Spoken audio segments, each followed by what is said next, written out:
Good morning, Simon here. It's the day after the hurricane. It'll be something like Saturday the 26th of August. And I have just spent one of those hours that I keep banging on about in my garden. I rarely spend more than an hour to a month in the garden. So I thought it would be good to do a little video just to show you what I've done in that time. So let's turn the camera around. And the first thing you'll see is I filled 3 bags of green waste. What have I done to fill those bags? Let me show you. Firstly, this little bit of kit here under the ladder is a hedge trimmer. Now, yes, it is petrol, and yes, it did cost me around about 400 quid. But if you think about what a garden costs, actually that's not much money. And what have I done? Well, I've cut back all of this hedge, which as you can now see is very nice, neat and trim and tidy looking. And it's the hedge that our sparrows use as their hotel. As you can see, just at the moment, their feed has been removed, so I can clear the hedge, but I'll be putting that back later. So our sparrows will have a nice clean home, and it's one of the few places in my garden that I really like to actually look tidy.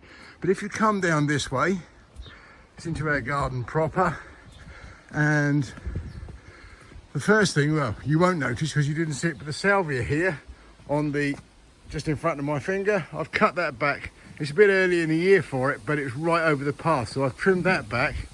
But if we come up and have a look at the pond, if you looked at previous videos, you'll notice it was really full of irises and water mint, particularly. And I've cut it right back because it was so full that the pot had completely fallen over. You can see there where it's now cut. But what's really fantastic is that now I can actually see the water quite clearly. And having this much on display is possibly not the best thing. I can see that it's completely clear, that the water's really healthy, that there's virtually no blanket weed in there, which means that we're finally starting to win the battle against that blanket weed infestation. So that is really fantastic. I also got into the upper pond and I've cleared off the last remaining blanket weed from our water cascade, so that can now operate the way it should do. So that's really exciting and fantastic. Around the front of the garden, I'm not going to walk there because it's a bit of a trek. I've actually sorted out the front pond, filled that up so it can run again. Where the wind had been blowing, the water had blown away from the fountain, so that's been topped up. And I've also cut back the buddleia. They need to be cut back hard this year because they grow at this time of year, because they grow really fast and the flowers have now gone.